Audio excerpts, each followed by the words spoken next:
Hi, I'm Jim Kresick from the Batavia Daily News, and a project we're working on this year is to talk to a lot of people who are running for political office, because, yeah, it's not just Donald Trump and Hillary Clinton. With us right now is Duane Preston, who is running for Batavia City Council on the Democratic and Conservative lines. Duane, this is an interesting race. You're running for a one-year term of the two that were unexpired when John Delia was elected to the legislature. You're running against Adam Tabelski, who was appointed last year. And I have to ask, knowing that you'd have to run again for re-election next year, what makes you want to do this for a one-year term? You're absolutely right. It is going to be a long haul. I'll have to do it all again if I do get appointed. It's not fun, but it's a lot of work. But you know what? Hopefully, it'll be worth it in the end. You meet a lot of great people out there. I definitely enjoy what I do with the city and on the boards that I'm on.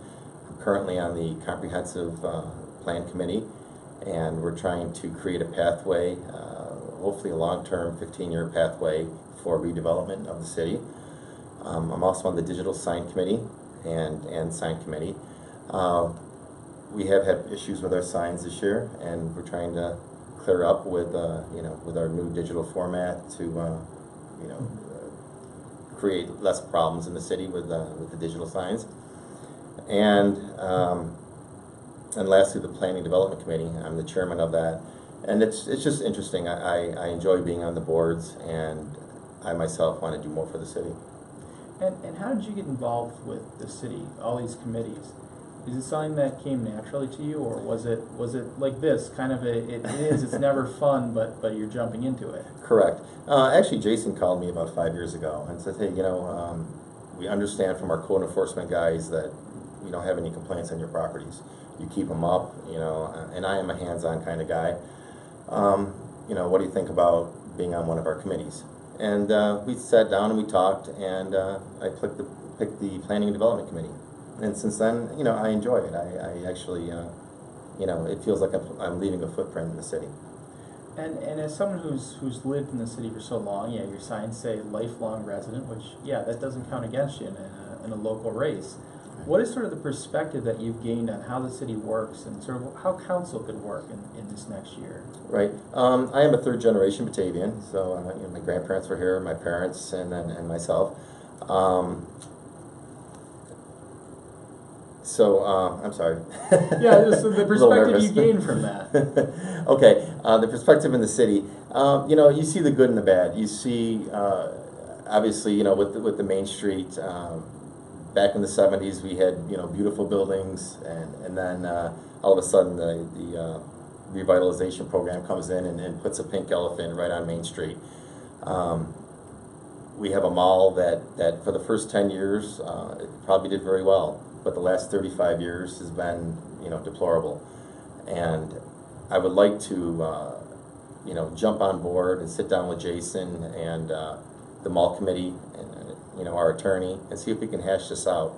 We need to clean up Main Street so we can bring in other businesses.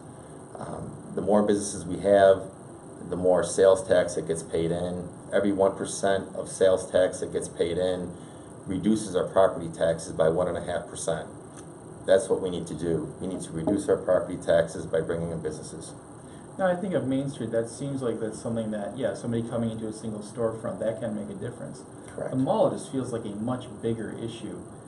Is it really something where in 1 year that it's viable that could be moved forward? I don't think, we're not going to get it accomplished in a year. Right. What could you hope to achieve in terms of a milestone? I guess for the first year, if we can get on board and figure out who owns the concourse and figure out what we need to do with the Mall Owners Association, and we already know we have some plans on file with the city on what we can develop that area into. So hopefully it would be a stepping stone for the next phase.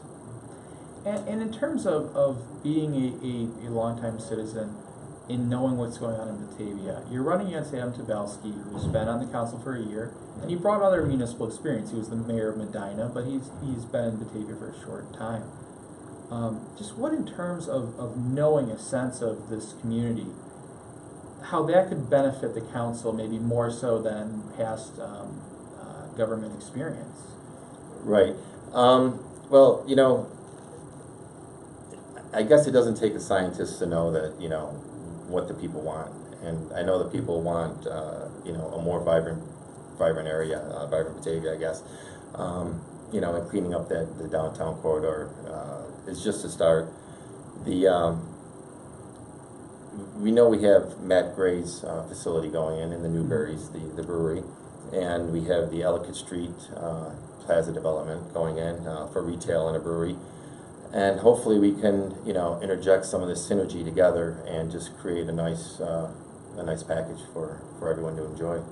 What should the role of a councilman be? Because it's something where, yeah, this is something where they see a lot of downtown, they see a lot of their own neighborhoods. You're running for an at-large seat, so you have the entire city. Correct. How do you see yourself operating as a councilman? I feel myself hands-on. I mean, I'm up and down the city streets every day. I have 70 apartment units, and I keep my thumb on every one of them. It's the same way being a councilman. I expect to be out there. I expect to see the people. If they have issues, you know, come to me. I'll go with the at-ward council person, and we'll work out resolutions. In terms of, I guess, this being an open election where the entire council's not changing over, this has the potential to kind of create a different mindset in the council. Right now we've seen some split votes. Some are 5-4, some are you know, a little bit wider. But do you see, if you're elected, that being a big change for how council operates and how the city operates? I do, Jim. Right now, I agree with you. It's 50-50 and it's a split board. I think I'm the swing guy on this board. What we could do is, we know we have 4 people that would also would like to reduce the taxes, and the other 4 people are more spending, you know. And I'm running on the conservative line. There's nothing wrong with spending money when it needs to be spent, but you know, let's take a look at it. We need to look at our fund balances. You know, make sure our fund balances are being met. Our unrestricted balances. You know, we had a great year this year. We're 1.55 million in our reserve fund. Plus the money that was spent, that are allocated in the last couple of weeks. Correct, right. For a lot of long-term projects. Yes, yeah. But overall, the city has, you know, has a great rating. We have an A1 in the Moody's rating. The city is definitely coming, you know, over the last 10 years, we're getting out of debt. We're looking stronger. We just need to take the next step. And I guess this kind of got mentioned yet. So you have the conservative line, and that can tell people a little bit about you. And you're also running the Democratic line. And this is an interesting year. You know, people are going to come in on November 8th, and they're going to go all the way down the ballot. They're going to start at the president, vice president, Senate, Congress, state Senate. Eventually, they're going to get down to city council.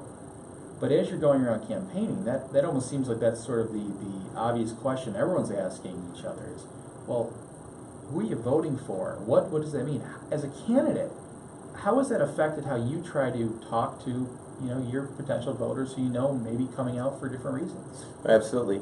I think right now Batavia is pretty much a Trump race. You know, so to get people to vote, you know, Democrat is kind of tough. But my name's out there. You know, like I said, I'm a lifelong Batavian, and you know, hopefully I'm known well enough throughout the city. Hopefully they can see that, you know, what I've accomplished in my own personal life and what I can bring to the city boards and my expertise. We can, you know, make some headway. And I guess we've touched on a few issues, but was there anything that you've been able to, I guess, break through on when you're talking to voters? Is there an issue that's really catching them? Is it, you know, is it as simple as taxes? Right now, I mean, obviously taxes and water rates are the big things on everyone's mind. We are running a surplus of $700,000 on our water and sewer rates. We can hold the line and still increase, you know, keep our fund balances going, and same with the taxes. But I feel with our taxes, if we can increase our business structure where we're picking up extra sales tax at 1%, we can reduce property taxes by 1.5%. So overall, the big picture is we need to focus on bringing downtown businesses and make them viable downtown. And the question, I guess, comes down to the biggest thing people will do as they're going down the ballot. They're making a decision about who they want to see in office. So why should the citizens of Batavia say, all right, now we have our decision on this, the remaining year of this term. Why is it Duane Preston? Well, again, I don't think anybody wants to pay more than what they have to in taxes, and hopefully they can see the other side of the coin and see where everything is spent. And they'll know with me they're going to get an educated decision on how their money is being spent. Well, Duane, thank you very much. Thank you, Jim.